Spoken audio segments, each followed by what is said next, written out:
Today I'm going to be speaking about whether or not you should dabble in multiple things or whether you should just focus on one.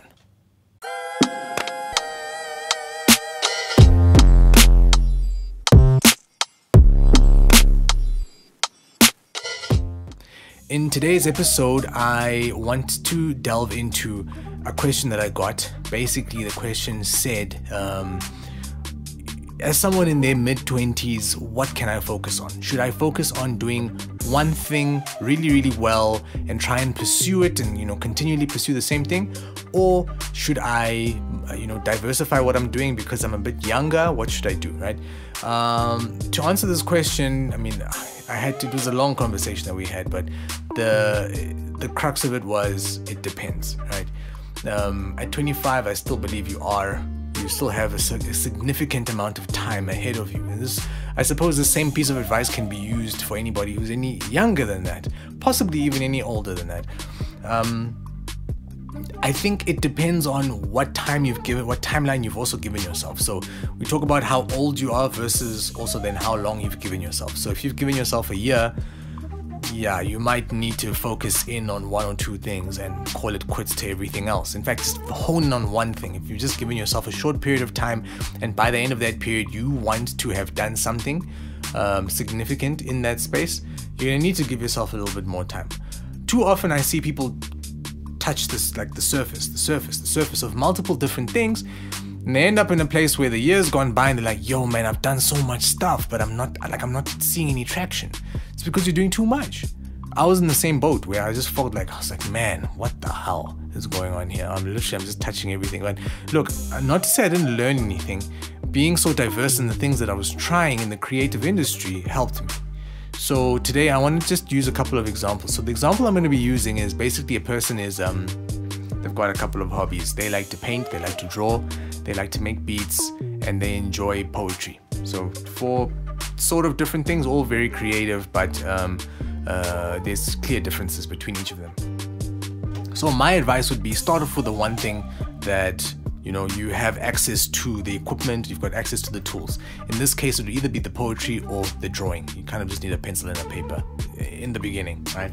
And just get to work at doing this stuff. I think let's talk about drawing. Not that I know what the process is, but you can kind of replicate this process of periodic focus on something.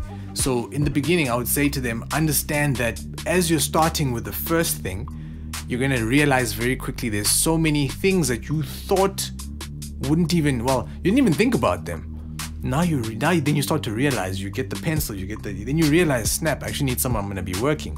Then from there you realize the next thing, what am I actually going to draw? Then you realize the next thing, drawing is actually very, very difficult.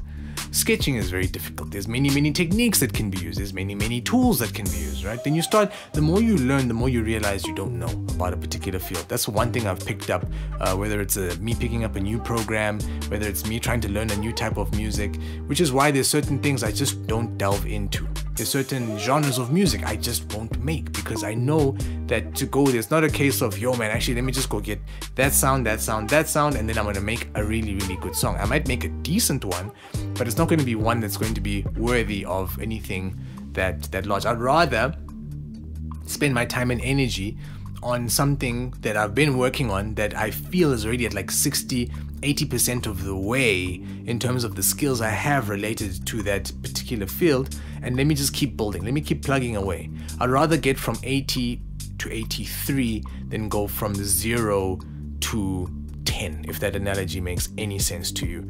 But yeah, I'd rather make those small changes or those small improvements on something that I'm already really good at. Sure, I do dabble from time to time, but yeah, definitely I would say I'd be a bit different, but that's because my situation is different. I'm a little bit older than someone who's 25, and I've already seen certain successes in some of the stuff that I've already done. So cool, back to the example. This person is sketching, they realize that, yo man, I actually don't like this thing. Great. You've told yourself you're going to give sketching 90 days, and you realize at day 35 that it's something that you don't have a passion for it, or it feels like the passion is very, very quickly dying because now you're focusing on it too much. It's not so much of a hobby. In which case, just pull back, leave it alone. You don't have to delve into it. Then you can move to the next thing. You can move maybe to the poetry. You might decide very, very quickly, like, no, man. You go to one or two poetry evenings and you're like, nah, this is not for me. Ditch it. Then you move to beat making, right? I'm going to talk about beat making because that's the one I've gone as far, the furthest in terms of my creative journey. You get to beat making and you're like, yo, someone passes you a copy of FL Studio and you're like, yo, let me start dabbling. You start clicking around, you start realizing that you actually enjoy this. So great, you've checked one, do it the other way. You have ticked one box, right? And by ticking that box, you now know, I like doing this thing. I can do this for the next 90 days. You push, you push, you push. You get a little bit better. You learn about EQ, you learn about compression, you learn about this genre, you learn about that. Then you start realizing there's certain things that you can do to speed up your process. Tutorials is one. Finding a mentor is another. Once you have someone who, I like the analogy of your journey through something, you're on a path, right? And this path is very, very misty. Having someone next to you to say, yo man, don't worry about this path. It might be misty and you might not be able to see down it, but I can tell you because I've been on this path. You'll walk about 10 steps in that direction and then the path is going to curve to the left. Don't go that way. Actually continue on straight for a little bit longer. You'll see the path continues and it goes off in that direction. And then now I'm telling them what I did. They can still choose their own way. You can still go your own way through the mist as you're trying to figure out the industry, as you're trying to figure out music production, beat making, the legalities behind it, syncing, licensing, royalties, publishing, payments, all of this stuff. You can find your own way, but sometimes it just is easier if you have someone who's able to assist you through it.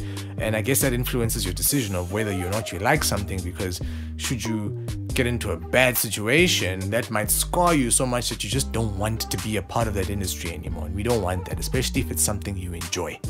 So, back to the analogy. You are making music, you are producing beats, things are going well. You start to pick up some kind of competence, right? At that point, you can decide, hey, you're at day 78 and you're like, yo, actually, I want to carry on doing this for another 90 days. And you give yourself a little bit more time. And you see whether it's something that you actually want to continue doing. If you feel like, hey, maybe let me introduce something else. So at day 90, you realize, maybe I should introduce, I don't know, DJing. You can dabble with the DJing, or you can put a pause on one and start with the other.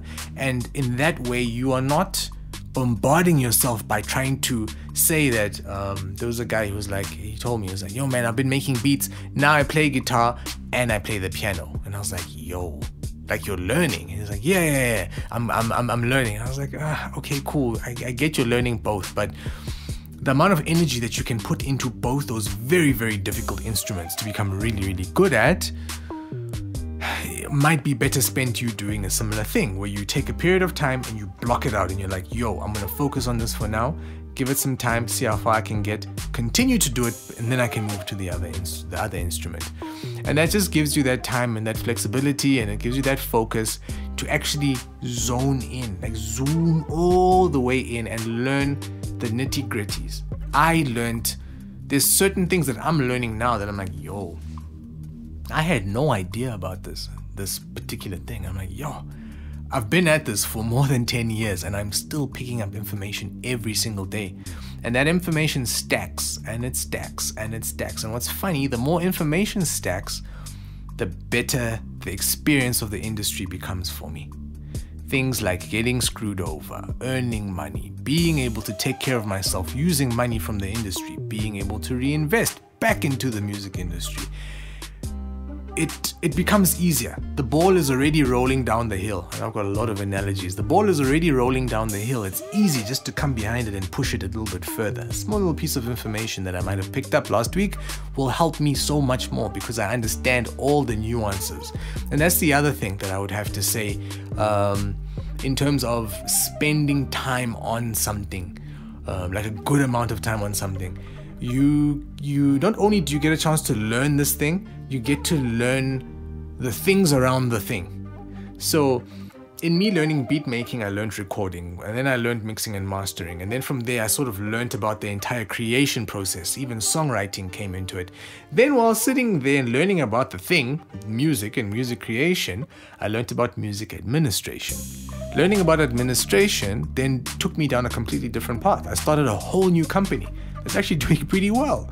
I'm like, oh, okay, cool. And now I know a lot more about music administration as well. And I'm able to then give that information over to other people. So in that way, I'm learning about the thing and learning about the thing that's related to the thing. And who knows, through doing music administration, I might then filter over to another thing. So that's why you need to give something the time that it deserves. Otherwise, you end up becoming a person who knows a lot about a lot. No, you end up being the person who knows just a little bit about a lot of things. They say that that's better than just knowing a hang of a lot about one thing. But yeah, I guess it depends what you're trying to focus in on. But anyway, before I go down that rabbit hole, to answer the question in short, between focusing on one thing and focusing on multiple things, have periods of time where you focus on multiple things. So you're basically getting the best of both worlds. Slowly but surely, if you're patient enough, you will get to the response, or you will get to the result that you're looking for. I just want to quickly show you one or two things that I've tried that have worked or haven't worked. So the first thing is my hoodie. I don't know if you can see that. My hoodie was, this logo was designed by my cousin. It was just something I was trying out, and then I decided one day while I was walking through the shop that, yo, I actually want to put this on a piece of clothing. And there were some printers, some clothing printers just over there in the corner. I remember I was at Balfour, was it Balfour Park before it became Balfour Mall. I went to the corner there and I spoke to them about my logo. I had it on my phone. They're like, yo, that's fine, just email it here. I was like, okay, cool. Then they're like, do you have any clothing? And I was like, just give me a moment. I went to the Edgar's down the road, down the passage, bought two tops, one black, one gray. Took it there and I was like, yo, just put them on here. So I remember having them done. I remember just looking at them and saying, yo, I could sell these. And I haven't really done that, but it was something that I believe was important. Now when people see me, sometimes they recognize me just off of the emblem on my chest. It was kind of like a Superman thing.